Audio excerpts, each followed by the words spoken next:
Oh, greetings. Hello there. I was just reading through some comments and Fact Camp. I appreciate your comments.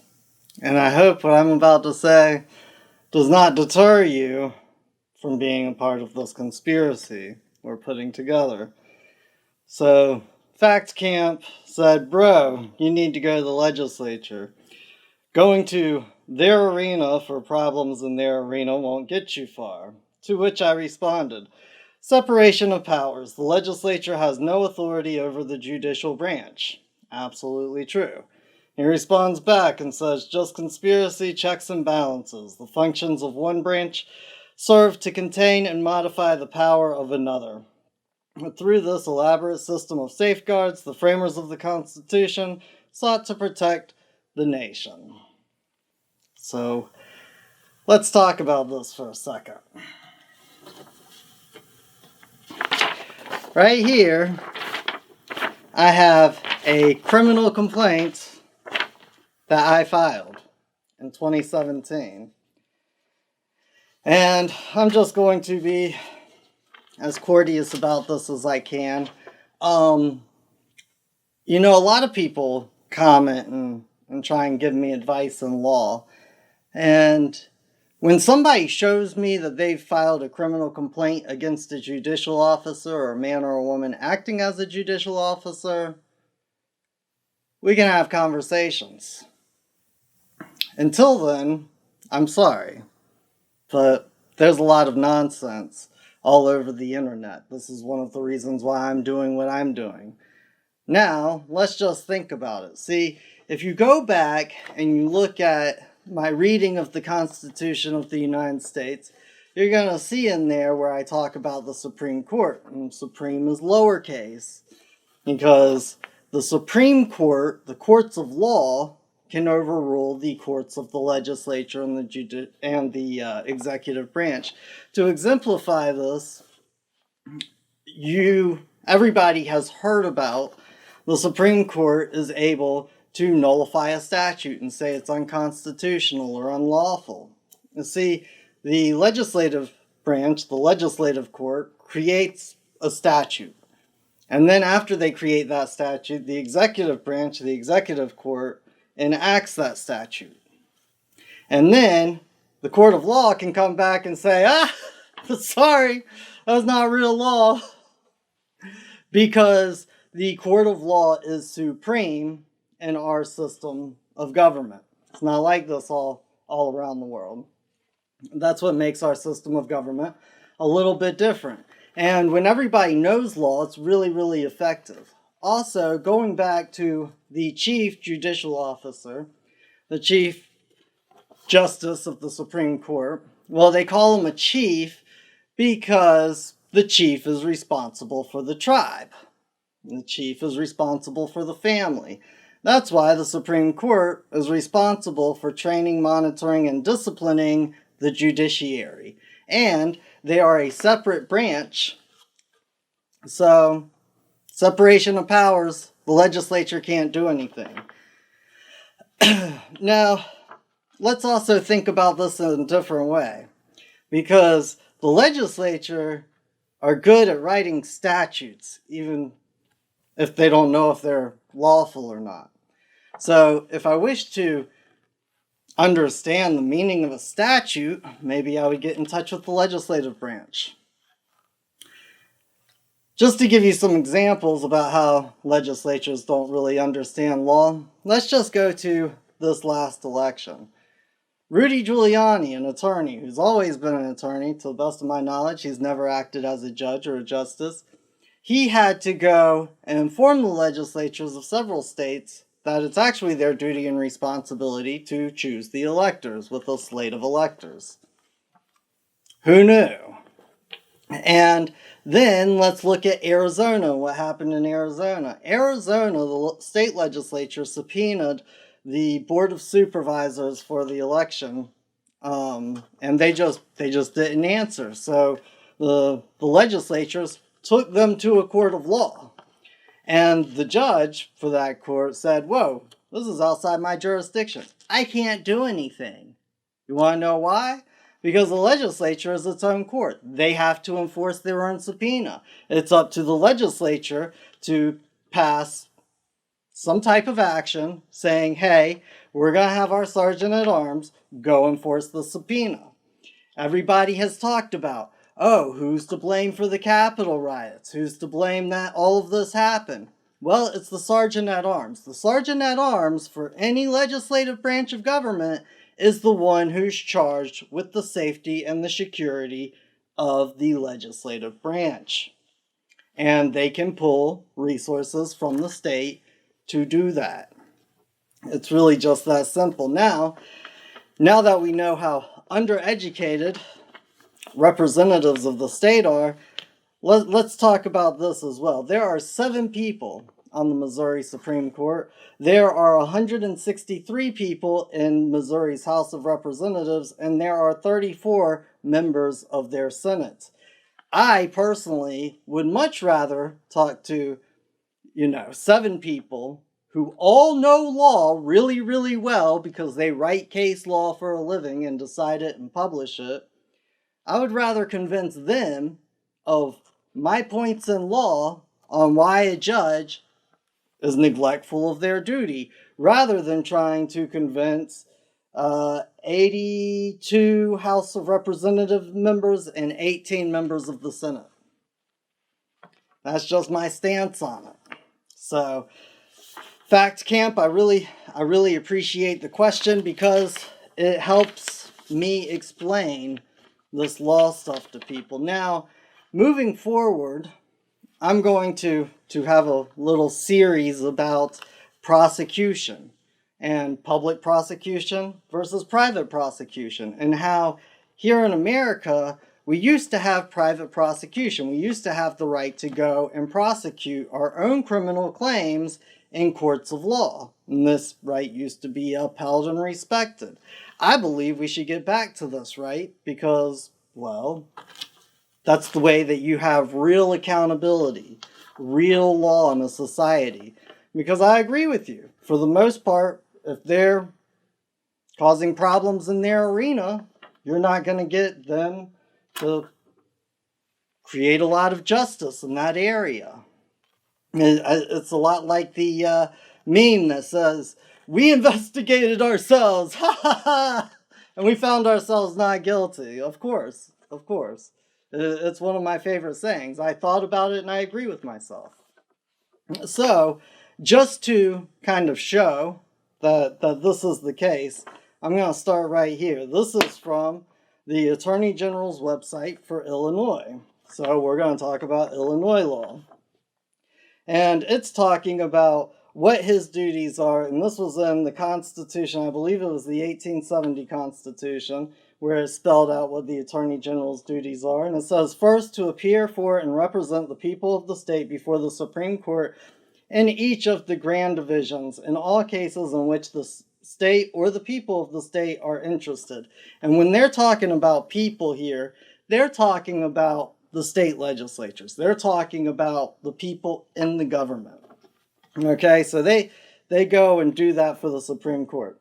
To institute and prosecute all actions and proceedings in favor of or for the use of the state, which may be necessary in the execution of the duties of any state officer. See, here's what they're talking about. They only prosecute when a state officer is bringing an action. Okay? They're not there to prosecute for you, the people, like the general people of the state. They're only there to prosecute on the state's behalf and on officers of the state's behalf. To defend all actions and proceedings against any state officer in his official capacity in any of the courts of this state or the United States. See, again, they're only working for state officers. To consult with and advise the several states' attorneys in matters relating to duties of their office, and when, in his judgment, the interest of the people of the state requires it, he shall attend the trial of any party accused of crime and assist in the prosecution. To consult with and advise the governor and the state officers, and give, when requested, written opinions upon all legal and constitutional questions relating to the duties of such officers, respectively. And again, the Attorney General of Arizona did this about the last election. They wrote up an opinion about the constitutional and statutory provisions on what the legislature actually has the power to do. To prepare, when necessary, proper drafts for contracts and other writings relating to subjects in which the state is interested. So, they're basically the general attorney for the state.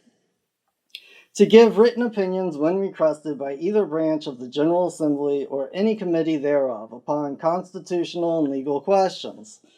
To enforce the proper application of funds appropriated to the public institutions of the state, prosecute branches of trust in the administration of such funds, and, when necessary, prosecute corporations for failure or refusal to make the reports required by law. See, one of the functions of the government was to charter corporations.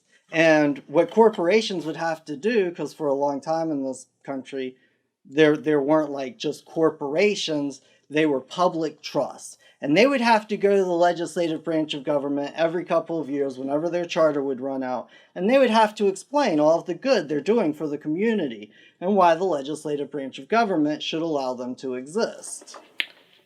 Okay. To keep in proper books and records all register of all cases prosecuted or defended by him, to keep in his office a book in which he shall have a record of all the opinions he's written, to pay into the state treasury all monies collected by him for the use of the state, to attend and perform any other duty which may from time to time be required of him by law. Now, just below this, it talks about the effect of this establishment of the office of Attorney General under the 1870 Constitution, not fully recognized for several decades, was the creation of an office with broad powers to represent and safeguard the interest of the people, and this has a capital P, of the state. And when it has that capital P, it's not talking about people in general. It's a proper noun, and it's speaking of specific people. And the specific people they are generally speaking of is the legislative branch of government. This is why they have, the people of Illinois, capital P, bring action against Bob. Because they're bringing it under a state statute. Okay? The legislature wrote up a statute for the Attorney General's office and actually district attorneys to prosecute under their legislation. It's all administration, and we've gone through that several times before.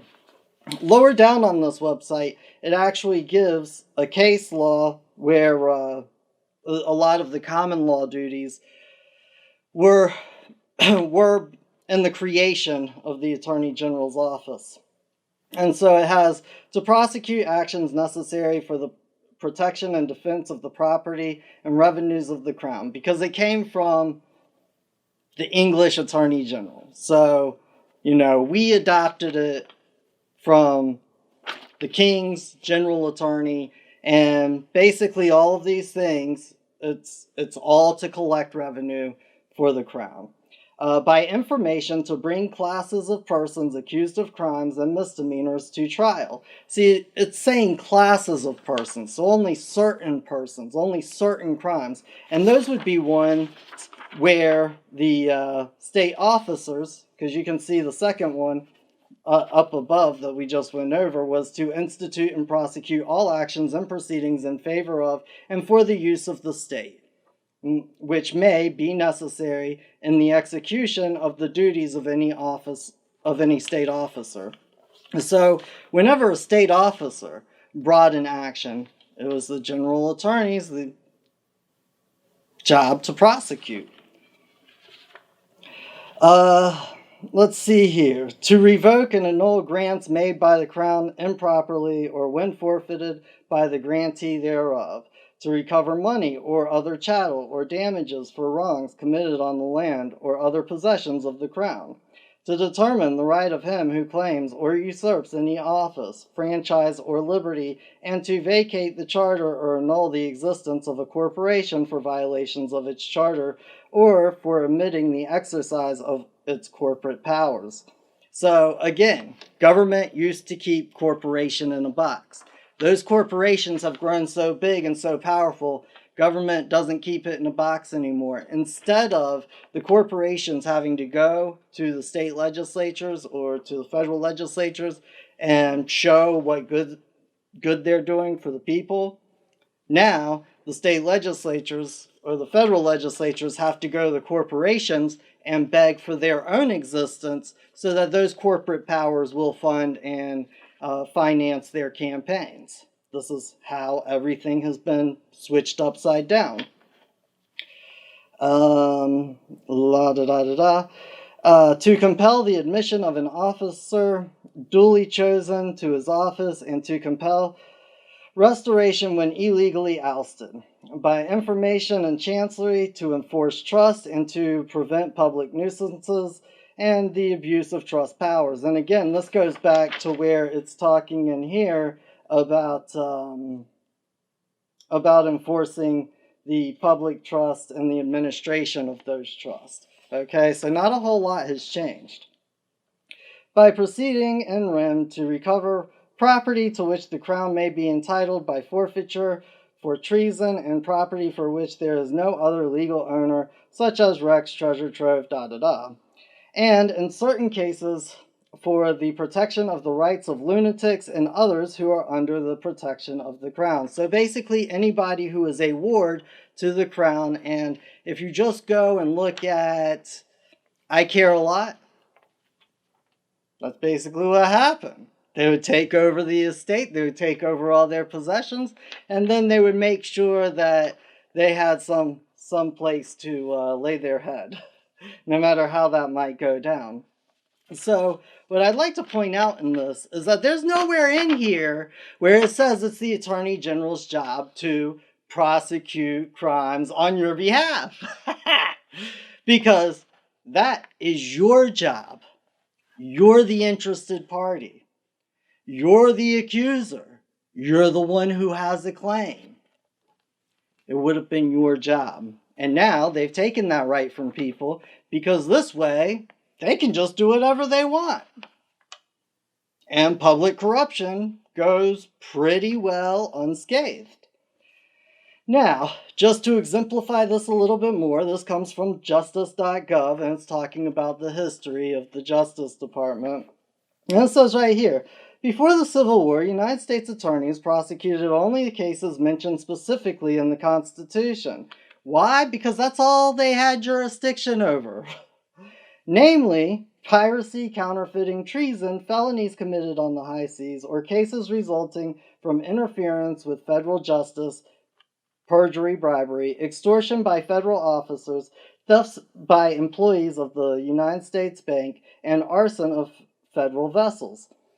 So right there, they're telling you the only thing that they could prosecute or move against was stuff that directly affected the government and directly affected the government's revenue or directly affected the government's property.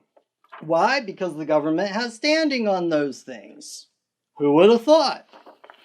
Now, this comes out of the Sage Journal, and I really wish I had this article, but, you know, donations are low and they're charging like $40 for it. So it says right here, despite the general assumption that the gates of the American criminal justice process have always been guarded by public prosecutors, an examination of the case law and social history of criminal prosecution suggests a much more complex transformation of criminal justice from an 18th and early 19th century system dominated by private prosecution, which means you prosecuted your own actions. In Philadelphia, this system of private prosecution kept most of the power over the disposition of a criminal case in the hands of private litigants and petty magistrates generated a highly articulated legal culture and resulted in relatively few jury trials. And what they're saying right here is everybody knew the law. That's why it worked so well, because everybody knew it. And because everybody knew it, the wrongdoer knew when they did something wrong, and the man or the woman prosecuting knew what they did wrong and how to prosecute it. And because of that, when they started making claims in court or threatening prosecution, typically the wrongdoer would try and work it out in private rather than have it go public and be judged publicly and make it a public scene. They wish to hide their actions because people who do bad things always wish to hide their actions. But the main thing that I wish to point out is that it generated a highly articulated legal culture. Okay? And this is what I kind of wish to do now. This is why I'm teaching everybody all of these things for free on YouTube, is because if we don't get law, and we don't get law really quick, we're going to live in an incredibly scary society. Not like we don't already. The only way to change it around is for people to know law. And when people know law, they can start confronting these judicial officers and these Supreme Court chiefs and the people who are supposed to actually uphold law.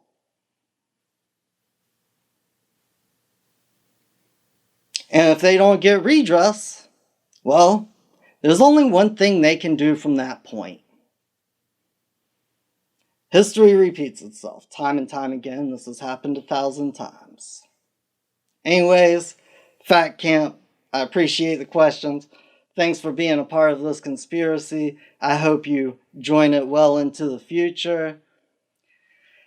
We are just conspiracy, and we just wish to conspire with other good people of this planet to leave a better world for my little man and your little people in training too, than the world we all grew up in.